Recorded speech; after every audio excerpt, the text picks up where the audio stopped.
Nós vamos ler Mateus 28.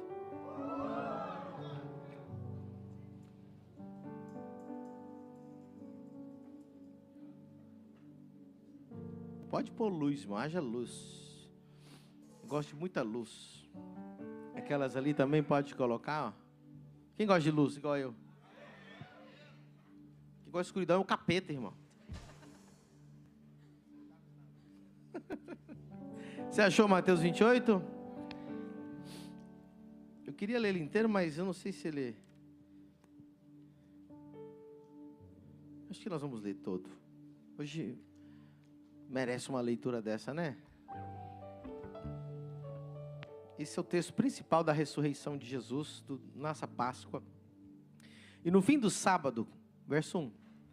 Quando já despontava o primeiro dia da semana, diga comigo, domingo, Maria Madalena e outra Maria foram ver o sepulcro. E eis que houvera um grande terremoto, porque um anjo do Senhor, descendo do céu, chegou removendo a pedra da porta e sentou-se sobre ela. E o seu aspecto era como de um relâmpago, e as suas vestes brancas como neve. Vocês conseguem imaginar essa cena? Eu acho tão legal porque ele sentou na pedra, né? Eu postei um vídeo ontem lá no túmulo de Jesus. Alguém viu lá no meu Instagram? Quem não me segue não vai para o céu, já falei. Ok? Me segue lá no Instagram. Então, o túmulo ele tem uma abertura enorme, né? Dentro da rocha. E os romanos, eles ouviram os discípulos e as pessoas falaram, olha, ele disse que vai ressuscitar. Então, para eles terem, assim, bastante certeza de que Jesus ia ficar bem trancadinho lá dentro, eles colocaram uma pedra gigante, selaram a pedra, igual colocar cimento, né, na pedra, e colocaram guardas extras para ficarem ali.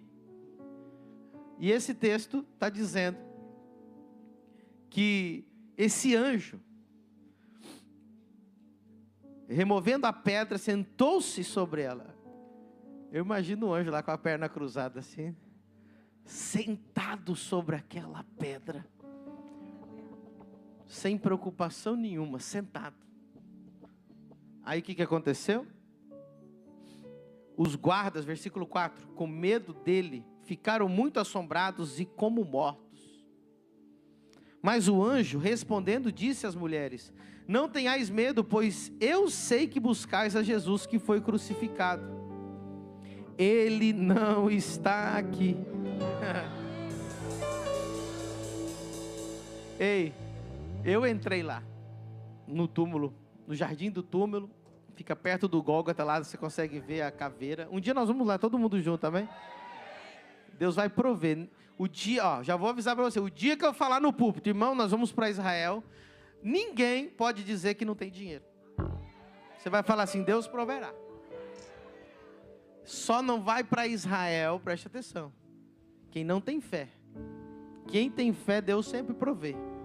Então vai chegar o dia, nós vamos lá. Eu entrei lá, e lá está vazio, irmão, e tem uma plaquinha escrita assim, He is not here, He lives. Ele não está aqui, Ele está vivo. Aleluia.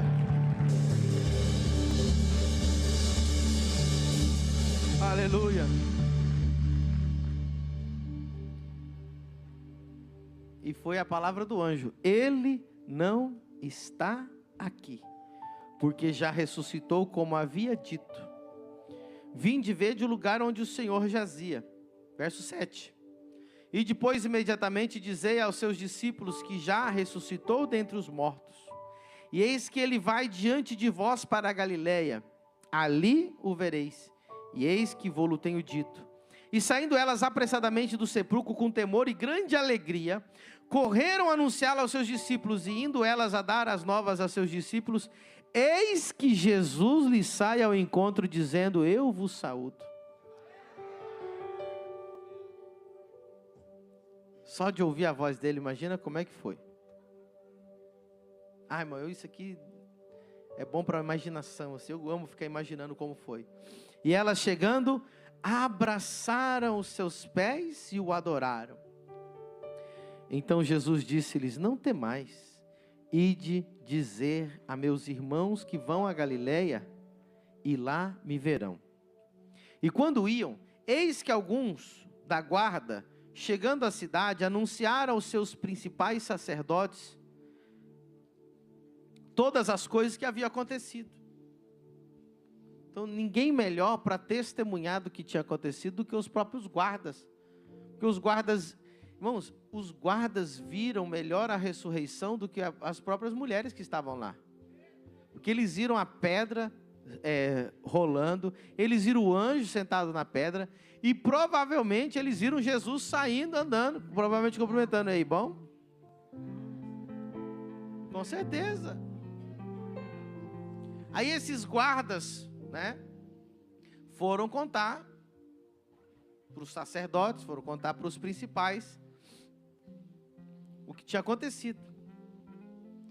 E congregado eles com os anciãos, e tomando conselho entre si, deram muito dinheiro aos soldados, dizendo: dizei, vieram à noite seus discípulos e dormindo nós o furtaram. E se isto chegar a ouvido pelo presidente, nós o persuadiremos e vos poremos em segurança. E eles, recebendo o dinheiro, fizeram como estavam instruídos.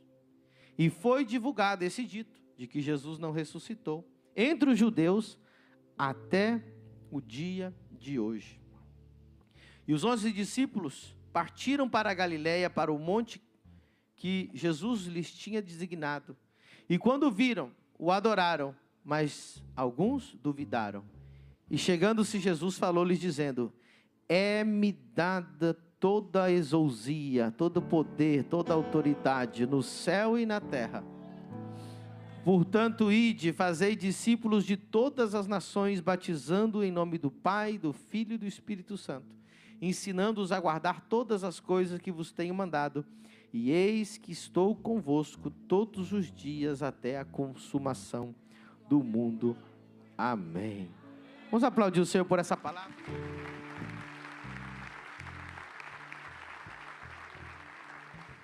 Aleluia. Queridos, a única razão que nós estamos aqui hoje é porque Jesus ressuscitou. Não existe ninguém como Jesus. Não existe nada como Jesus. Não existe nada que se assemelhe sequer a 1% do que é o nosso Jesus. O nosso Jesus viveu uma vida gloriosa.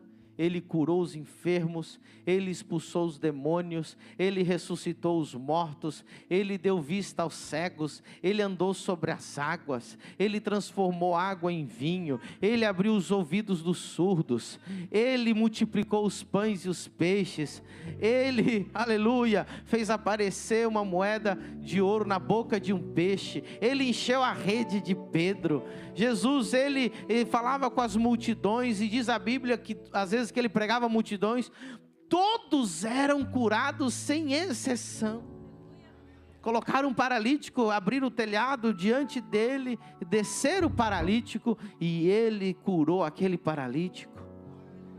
Ele fez barro, lodo com a sua mão e colocou sobre os olhos de um cego e o cego enxergou. Não há ninguém como Jesus. Existe muitas profecias antes de Jesus, anunciando que como seria a vida dele, como ele nasceria, onde ele nasceria, como seria a vida adulta dele, o que ele faria. Inclusive, quando João Batista mandou perguntar se ele era de fato quem teria que vir. Olha só que interessante. Os discípulos, João Batista, ele teve uma hora que ele duvidou, porque ele passou pela prova. Quando a gente está na prova, a gente duvida às vezes, né? Mas mandou perguntar, vai lá, pergunta se é ele mesmo, ou se a gente está esperando outro. Aí Jesus mandou dizer a João Batista: diga a João Batista, que os cegos veem, os coxos andam, aleluia, os leprosos são limpos, os mortos são ressuscitados. E o evangelho é pregado aos pobres. Então não coube mais dúvida para João Batista, que ele de fato era o Deus encarnado, o Messias, o nosso Salvador. Aleluia! Não há ninguém como Jesus. Não há sequer alguém que chegue a 1% do que é o nosso Jesus. A Bíblia diz no livro de João que se fosse escrever todos os milagres que Jesus fez, só aqueles 3 anos, não haveria livros na face da terra que coubesse a quantidade de milagres. Só deixaram registrado alguns os mais legais, vamos dizer assim, ou os que mais os discípulos conseguiram lembrar. E Jesus nunca ficou ocultando as coisas. Ele disse uma e outra vez: eu vou morrer, mas no 3º dia eu vou ressuscitar. Várias vezes ele disse, assim como o sinal de Jonas, que ficou 3 dias dentro da barriga: eu ficarei 3 dias morto, ficarei 3 dias no céu, 3 dias, mas eu voltarei. Aí ele falou sobre o templo: olha, depois de 3 dias eu levantarei esse templo. Jesus falou claramente para os discípulos: eu vou morrer, mas eu vou ressuscitar. Eu vou morrer, mas eu vou ressuscitar. E quando Jesus vai à cruz, sabe o que eu acho lindo? Às vezes a gente, não sei se alguém assistiu a Paixão de Cristo aqui. Eu só consegui assistir uma, não consegui assistir 2. Alguém conseguiu assistir 2 vezes? Psicopata. Não, brincadeira. Irmão, eu não consegui assistir 2 vezes. Eu chorei tanto naquele filme que eu falei: se eu chorar de novo eu vou ficar desidratado. Alguém mais assistiu 2 vezes? Eu não consegui. Mas parabéns para quem conseguiu assistir 2 vezes. Muita gente ali naquele filme não entendeu. Ficaram assim: tadinho de Jesus, coitadinho inocente, né? E ficaram chorando pelos motivos errados, pensando: tadinho, ele não merecia isso, tadinho, tadinho, tadinho. Mas quando Jesus está na frente do homem que ia condenar ele a ser crucificado, diante de Pilato, ele disse assim, ele disse para ele: você não tem poder sobre a minha vida. Ele falou: se eu quisesse, eu chamava agora 12 legiões de anjos, mas eu não vou fazer isso. Ele não morreu porque alguém matou ele. Ele não morreu porque ele era um coitado. A Bíblia diz que ele se entregou. Ele foi como um cordeiro calado até o final. Ele podia ter estralado o dedo e se livrado daquela cruz, mas ele decidiu ir por causa de você e por causa de mim, para que nós pudéssemos estar aqui hoje celebrando essa vitória. Ele fez por amor.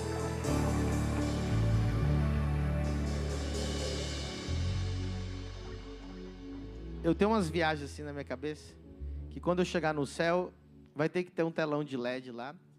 E eu falo: Deus, coloca aquela imagem lá para mim ver como é que foi. Eu gostaria de ver o semblante de Jesus conversando com Pilato, dizendo: você não tira a minha vida, eu a entrego. Imagina, você não tem poder sobre a minha vida. Imagina, eu queria ver aquela cena. Nós não choramos porque coitadinho de Jesus. Nós choramos de amor, porque Ele, sendo todo poderoso, passou pela pior humilhação nessa terra, por amor a nós. Sendo todo poderoso, deixou cuspir na cara dele uma coroa de espinhos, foi humilhado, tiraram a roupa dele, arrancaram a barba dele com a mão, esbofetearam ele, chicotearam ele ao ponto de rasgar toda a sua carne. E ele ficou calado, por amor a cada um de nós. Quando Jesus morreu, a morte dele foi tão terrível, e foi tão uma cena de horror, de terror. Você acha que filme de terror é ruim? O filme, você sabe que é filme, né? Mas eles viram de fato Jesus morrendo aquela morte tão terrível. E o soldado que furou o lado de Jesus Foi tão terrível a morte de Jesus, foi uma cena tão terrível, que os discípulos perderam a fé. Diz a Bíblia que Pedro falou assim, eu vou voltar a pescar, para mim acabou. Por mais que Jesus tinha falado para eles uma e outra vez, eu vou morrer, mas eu vou ressuscitar.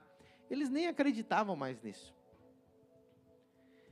Tomé falou, se eu não colocar o dedo lá na ferida dele, eu não vou acreditar. Deixa eu falar uma coisa para você.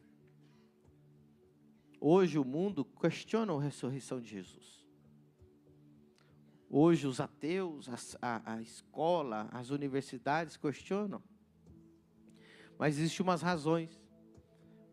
Nós temos as nossas pessoais, mas eu quero mostrar algumas razões pelo qual é impossível Jesus não ter ressuscitado.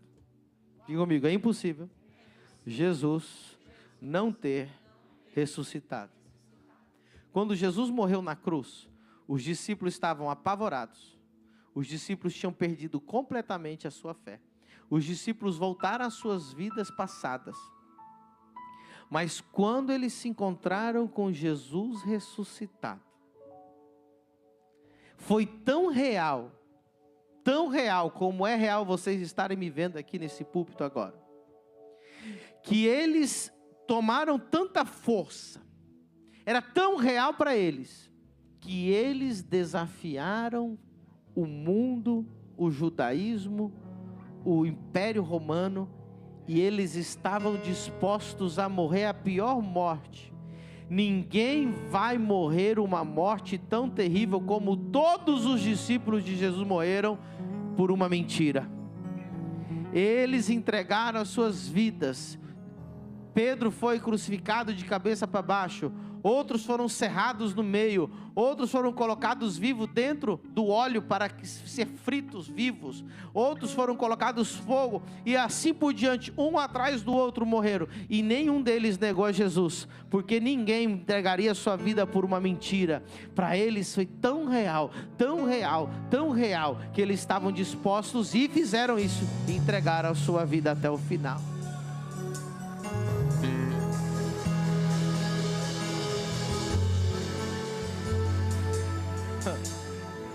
Os ateus acham que aconteceu assim, que Jesus morreu, os discípulos se reuniram e falaram, o homem morreu, não tem mais jeito, vamos mentir. Você acha? Presta atenção, tem que ser muito tapado para ser ateu nesse momento. Você acha que um ateu morreria do jeito que os discípulos morreram, por causa de Darwin?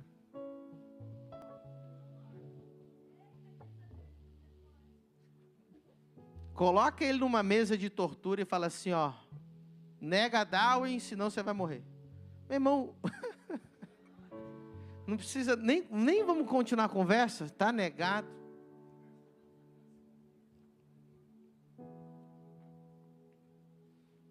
Gente comum como eu e você, era jogado dentro do Coliseu, e um segundinho antes de jogar no Coliseu, falava assim, é só negar Jesus, que aquele leão não vai te comer. Eles olhavam e falavam assim, eu não posso negar aquilo que eu creio, eu não posso negar aquilo que é a verdade. Ei, Jesus faz algo tão tremendo dentro do homem, que ele está disposto a enfrentar o fogo, ele está disposto a enfrentar a espada, ele está disposto a enfrentar qualquer leão, qualquer animal. Aí você pode dizer, não, mas um foi louco o suficiente para enfrentar o leão. Milhares, e milhares, e milhares, e milhares, e não negaram a Cristo, porque Cristo não é uma filosofia.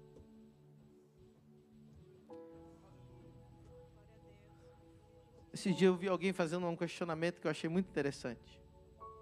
Se a Bíblia é uma historinha de um conto de fadas, por que é o livro mais proibido do mundo? Eu não vejo ninguém proibindo a Cinderela. Eu não vejo ninguém proibindo os 7 anãos lá. Eu não vejo proibindo. Se é uma historinha a mais, por que ela é tão perigosa assim?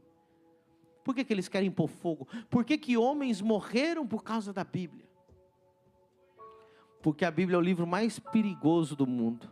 É o livro que pode destruir o diabo, o pecado, a morte. É o livro que pode te trazer liberdade. É o livro que pode te contar toda a verdade. Muitos impérios tentaram destruir esse livro, mas os nossos irmãos, aleluia.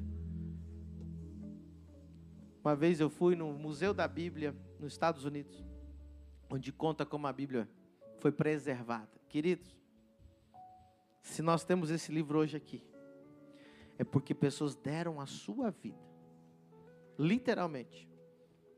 Hoje nós usamos inteligência artificial, ChatGPT, Google Translator, mas naquela época, o cara se enfiava numa caverna à luz de vela e passava 40 anos traduzindo a Bíblia.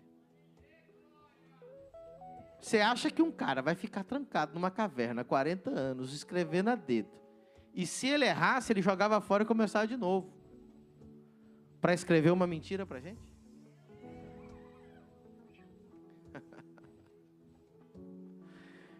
É porque ele vive. Queridos, um dos maiores medos que o ser humano tem, preste atenção, é o medo de rejeição, sim ou não? Você não precisa ser nem muito estudioso. O medo do ser humano é ser rejeitado. É o pior medo que existe. A gente quer ser incluso. As pessoas fazem um monte de besteira na vida só para ser incluso, né? Ele não gosta, ele começa a fumar, beber, usar droga só para os amigos aceitar ele. O ser humano, o medo, rejeição. Nós estamos falando que aqueles discípulos judeus falaram assim: nós vamos seguir a Jesus independente do que todo o judaísmo queira, que todos os líderes queiram. Uau, isso é muito forte. E é tão forte que os cristãos começaram a celebrar a ressurreição de Jesus, e os cultos começaram a ser celebrados domingo. Olha para você ver, um judeu parar de celebrar o culto no sábado para começar a celebrar no domingo. Meu Deus. Paulo várias vezes escrevendo diz assim: olha, no primeiro dia da semana, o dia que vocês se reúnem. Por isso que nós celebramos no domingo, a gente não celebra no sábado. Porque no Novo Testamento, os cristãos começaram a fazer os seus cultos no domingo, porque dizia assim: no dia do Senhor, no dia da ressurreição. Aleluia. Tudo isso prova. Isso, para aqueles que precisam de argumentos mais, como se diz? Argumentos maiores, mais históricos, mais convincentes. Mas o maior motivo pelo qual nós cremos é o que Jesus fez na minha vida. Irmão, você pode falar o que você quiser, mas o que Jesus fez na minha vida, isso ninguém vai tirar de mim. O que Jesus fez na sua vida, ninguém pode tirar de você. Eu sei que um dia eu tinha um vazio no meu coração que Ele preencheu. Eu tinha uma doença no meu corpo que Ele curou. Eu tinha uma angústia no meu coração que Ele arrancou. Eu tinha uma depressão que Ele me tirou. Aleluia. Quem aqui é testemunha viva do poder de Jesus? A promessa que Ele deu para os discípulos foi: e eu estarei convosco todos os dias. Meu irmão, que promessa tão tremenda é essa? Ele disse: estou indo embora, você fica aí. Ele não falou: eu vou ficar todos os dias para sempre com vocês. Eu não sei aqui se alguém já foi católico, já foi numa missa, já foi em outras reuniões. Você não sente nada. Você está sentindo a presença de Jesus agora? Que Ele está aqui. Mas como que eu sei que Ele está aqui? Você sente, você percebe. E aí de repente Ele continua curando o cego. Ah lá o ex-cego lá, levanta a mão, ex-cego, 10 anos cego, olha lá, ó. 10 anos cego.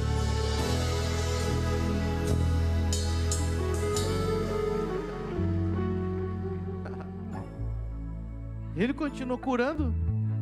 Presta atenção, o pessoal fica contando, ah não, porque lá no Evangelho, 2000 anos atrás, meu querido, não mudou nada. Ele ainda cura, Ele ainda liberta, Ele ainda transforma, Ele ainda sara, Ele ainda transforma, Ele ainda toca, Ele ainda abraça, você ainda sente, Ele ainda alimenta, Ele ainda multiplica, Ele ainda provê. Nós vivemos o Evangelho vivo.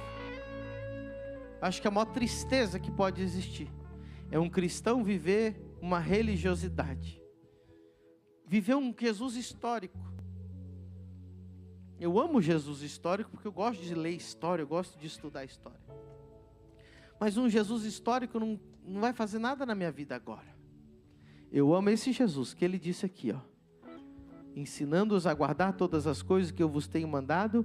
E o último versículo de Mateus, Ele diz: eis que estou convosco todos os dias. Aonde 2 ou 3 estiverem reunidos no meu nome, ali eu estarei. A presença dEle é real nesse lugar. Quantas pessoas, você que às vezes já está mal acostumado. Esse dia eu estava almoçando com o Bruno, acho que o Bruno está ali. Eu falei: pastor, uma amiga minha veio visitar a igreja. Ela é de outra cidade lá do Paraná. E ela saiu chorando da igreja, dizendo assim: meu Deus, era tão real a presença de Jesus naquele culto. Gente que veio visitar. Quantas pessoas você ouviu falar que veio aqui e fala assim: eu quero voltar nessa igreja porque eu nunca senti essa presença. Ele está aqui. Ele está passeando entre nós. Ele está tocando algumas pessoas. Ele está curando algumas pessoas. Aleluia. Aleluia. Agora, aqueles soldados perderam a oportunidade de serem as maiores testemunhas de Jesus da história da humanidade. Eles poderiam dizer assim: eu vi com meus próprios olhos. A Bíblia diz que 500 discípulos viram Jesus ressuscitado. Tá bom já, né? 500 testemunhas. A Bíblia diz que por 2 ou 3 já está selado. Diz a Bíblia que 500 viram ele ressuscitado. Poxa, mas aquele soldado que viu Jesus... E aí, galera, bom? Saindo? Esse seria tremendo. Mas ele estava com medo de morrer. Ele disse: olha, vão dizer que eu não fiz meu trabalho direito, eu não segurei aqui, eu tinha que ter segurado essa pedra aí. Como é que ia segurar Jesus, irmão? E aí os principais fizeram uma reunião. E o texto, olha o que o texto diz, que eles reuniram, verso 12, e congregados, coloca lá, 28, 12. E congregado eles com anciãos e tomando conselho entre si, deram muito dinheiro aos... Foi só um pouquinho? Não, se a Bíblia diz que era muito dinheiro, para convencer os caras, falou assim: nós vamos pagar vocês para mentir. Vamos pagar vocês para dizer que Jesus não ressuscitou.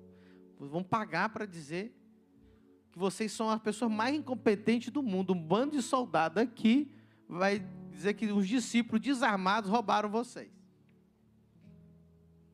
Outra questão ridícula para quem crê nessa teoria. Agora preste atenção. Eu quero dizer algo para você hoje. Todos os dias. Antes eu dizia bilhões, mas eu descobri que são trilhões reunidos. São trilhões reunidos para dizer que Jesus não ressuscitou.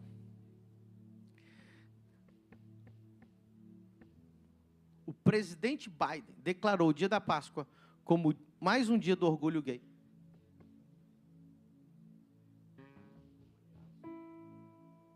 Existe uma elite mundial que controlam trilhões e trilhões de dólares. E o único propósito deles, preste atenção, é destruir o cristianismo. Tudo que for contra o cristianismo, eles promovem. Nós vivemos dentro de uma agenda chamada Agenda 2030. Até 2030, eles querem que o cristianismo seja coisa do passado. E eles têm o método e a fórmula para fazer isso, e serão investidos trilhões de dólares para convencer os teus filhos de nunca mais pisar numa igreja. Uma lei está sendo escrita agora no Canadá para proibir a pregação ou evangelismo cristão no Canadá, um país que era cristão. Estão se sentando todos os dias para reunir, não é mais bilhões, são trilhões, mundialmente, com o único propósito: digam que Jesus não ressuscitou. Destruam a família, destruam a base que está pregando que Jesus está vivo.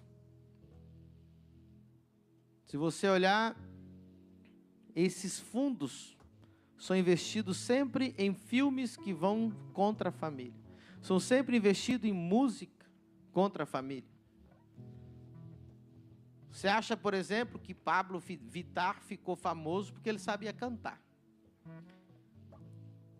Pablo Vittar ficou famoso porque, entre eles, a Coca-Cola investiu bilhões de dólares para ele ser o modelo para nossas crianças e adolescentes.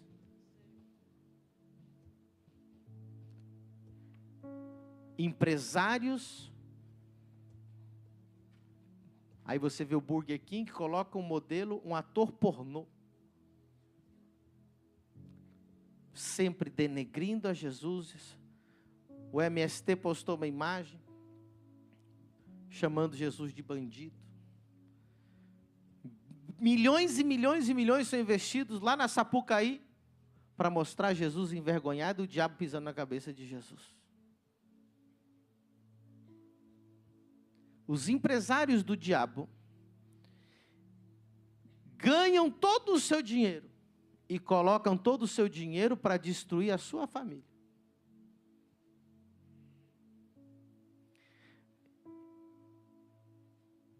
Mas quando chega o momento dos cristãos levantarem dinheiro para fazer alguma coisa para Jesus, a própria igreja ataca aquele que está falando para levantar uma oferta. A própria igreja diz: Jesus não precisa de dinheiro, a igreja não precisa de oferta. Joguem pedra em qualquer um que fale para levantar algum tipo de dinheiro para a igreja. Enquanto nós estamos brigando se dízimo é dízimo, se não é dízimo, se oferta, se não oferta, bilhões e trilhões estão sendo investidos para destruir a nossa crença. Esse método funcionou naquele tempo e continua funcionando até hoje. Deus precisa levantar um povo diferente. Deus precisa levantar empresários diferentes. Sabe, quando um empresário decide fazer o que o do diabo faz, ele fica famoso. Ah, o dono da Colgate ofertava tantos por cento, aí ficou famoso. Você tem que entender que esses homens, eles pegam o dinheiro dos governos, todo o dinheiro do governo da Europa, todo o dinheiro do governo dos Estados Unidos, todo o dinheiro do governo, tudo é investido para destruir as casas, as famílias, porque o inimigo da esquerda é a família, é o cristianismo. E o único jeito deles controlarem o mundo é desestabilizar completamente as casas, as famílias. Por isso que eles não querem que você crie os teus filhos. Eles querem criar os seus filhos. Eles não querem que você seja aquele que eduque os seus filhos. Eles querem educar os seus filhos. Por isso o feminismo, eles amam isso. Porque a mãe é aquela que fica em casa educando o filho. Mas o feminismo vai tirar a criança, e aí sabe quem vai criar o teu filho? O governo, e vai colocar as ideias de minhoca na cabeça dele, para você não educar o teu filho. A família tradicional está sendo acabada. A Europa já diz que estão vivendo na era pós-cristianismo. O cristianismo é coisa do passado. Aí você diz: pastor, e o que nós podemos fazer? Seja um crente de verdade. Se as pessoas do diabo estão dispostas a reunir todo o dinheiro deles para dizer que Jesus não ressuscitou, o que você está fazendo para dizer que Jesus ressuscitou? Quão real é a tua crença? Ou você é apenas um religioso que veio aqui domingo, hoje bateu cartão? Quão real é para você Jesus? Quão real é a ressurreição de Cristo para você? Quão real que você está disposto a fazer para dizer para o mundo que Jesus está vivo? Deus me levantou como homem que não tem medo de falar. Eu vi que o ambiente mudou aqui quando eu comecei a falar do teu Deus. Ah, pastor, já começou. Mas aqui na família do reino, nós levantaremos um povo diferente. Um povo que vai investir bilhões no reino.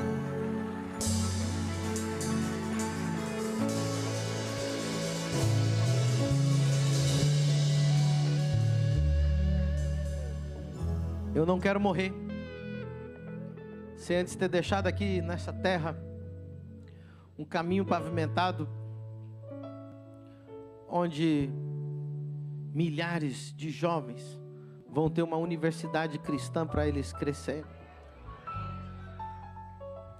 Trilhões são investidos em faculdades hoje para destruir os nossos filhos e nossas crenças. Aí quando um pastor fala assim, vamos investir numa faculdade. Ah, esse pastor só fala de oferta para a faculdade. Quando a gente fala assim, vamos levantar recursos para fazer um filme. Ah, mas o pastor só fala disso. Você quer que eu fale de quê? Quer que eu finja que nada está acontecendo? Quer que eu finja que isso aqui é um sucesso?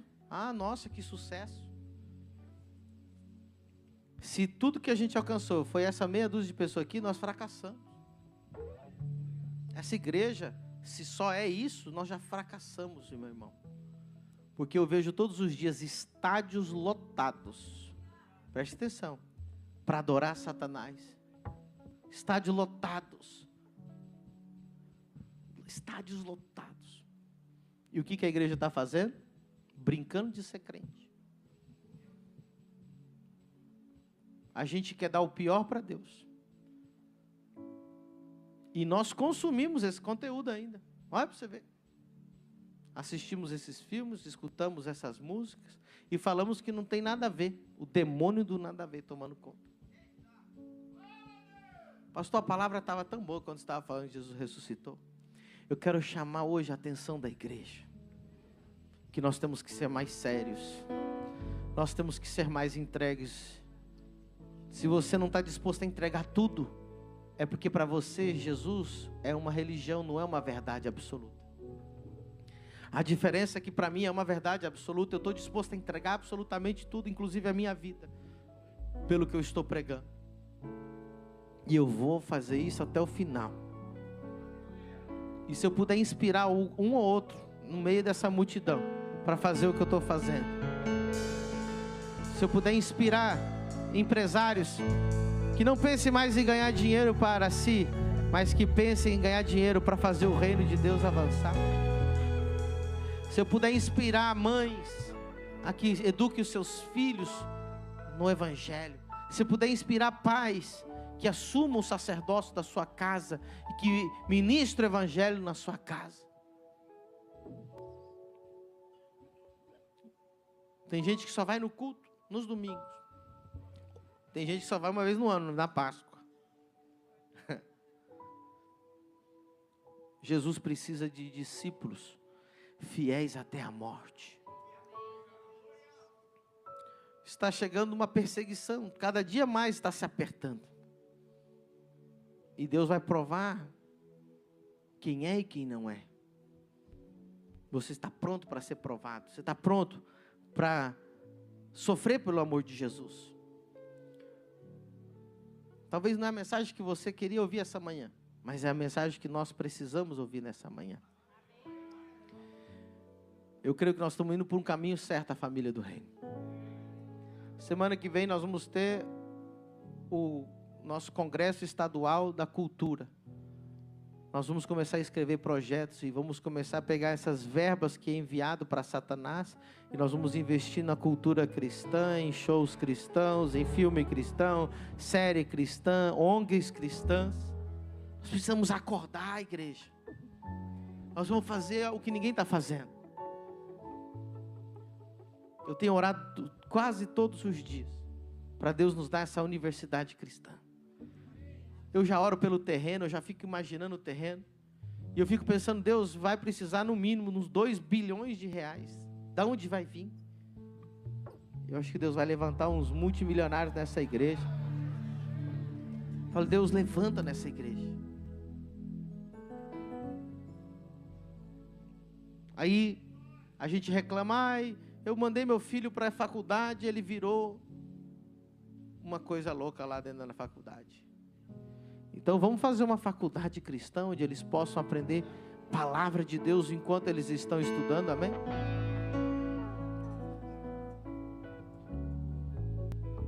Esse dia eu estava falando com a pastora Helena, e Deus colocou o sonho nela de começar uma escola evangélica aqui. Eu apoio 200%, filha. E Deus vai, nós vamos achar pessoas aqui para apoiar.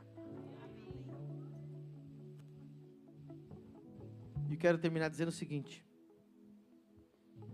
o dinheiro corrompeu aqueles homens. Eles podiam ser o maior testemunho de Jesus. Agora preste atenção. Tem pessoas que ninguém pagou para ela não dizer que Jesus ressuscitou, mas saber que Jesus ressuscitou e não estar anunciando ao mundo inteiro que Jesus ressuscitou é tão pecado quanto aqueles soldados.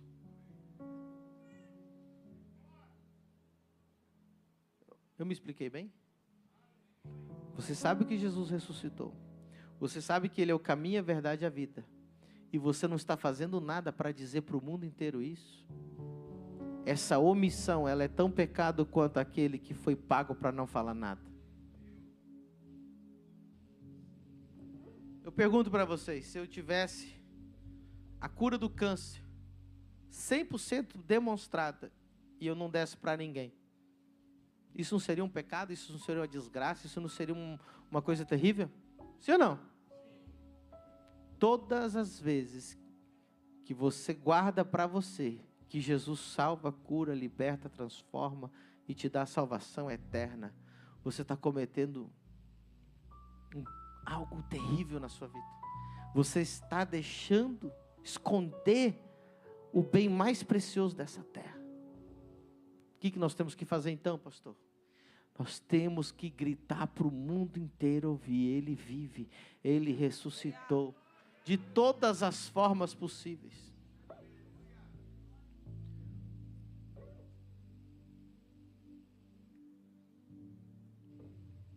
Quando a gente chegar lá no céu, imagina você conversando com Paulo, o apóstolo Paulo. Chegar lá para o apóstolo Paulo: Paulo, como eu te admirei. Paulo, você era o cara, você escreveu tantos livros do Novo Testamento. Você viajou o mundo, cara, você, meu Deus, o que você fez? Aí imagina Paulo perguntando para você: como que era no seu tempo? Não, no meu tempo a gente tinha internet, o mundo inteiro estava conectado.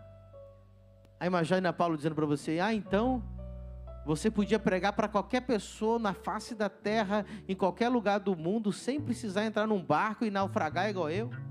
Você fez isso? Não, eu fiquei usando o Instagram para ver pornografia. Então você está me dizendo que no país que vocês moravam, vocês não eram comidos por animais porque falavam de Jesus, era livre, podia pregar à vontade? Podia, ninguém era preso porque pregava o evangelho? Não. E você pregou? Não. O que você fez? Fiquei falando mal do pastor.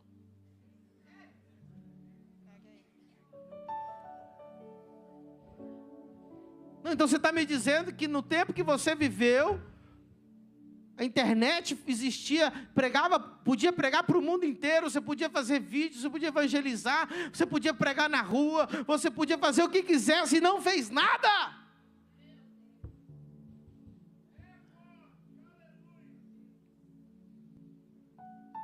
Ah, porque não era meu trabalho. Isso é coisa de pastor fazer. Eu estou acima disso. Pastor que pregue. Esses obreiros aí, esse povo aí. Deixa eu falar uma coisa para você, irmão. Hoje você tem que decidir. Se você realmente é um cristão e realmente crê no que está escrito aqui, ou se você simplesmente faz parte da igreja por conveniência, porque é um lugar legal para ir. É impossível você dizer para mim que crê com todo o teu coração que Jesus ressuscitou e vive um cristianismo frio, e vive um cristianismo de qualquer jeito. A Bíblia diz que o amor de Deus nos constrange. Se Ele morreu por nós, então nós todos devemos entregar a nossa vida por Ele. Hoje eu quero chamar a igreja para um compromisso sério com Deus. Colocar todos os nosso empenho. Colocar o nosso coração nisso. Minha tristeza é chegar aqui num culto e ver mais da metade da igreja está vazia. Por que não está lotado lá em cima? Nós estamos fazendo alguma coisa errada. A família do reino não está tão 100% bem assim não. A igreja está crescendo. Era para estar lotada, era para estar fazendo fila lá fora. Nós temos que falar mais de Jesus. Nós temos que evangelizar mais. Nós temos que nos mover. Nós temos que investir mais. Nós temos que colocar mais dinheiro para dizer que Jesus ressuscitou. Aleluia. Precisamos fazer um pouco mais. Todo mundo aqui pode fazer um pouco mais. Todo mundo aqui pode ir um pouquinho mais. Vamos ficar de pé nessa manhã. Ele está vivo. Ele ressuscitou. Mas eu escolho Deus.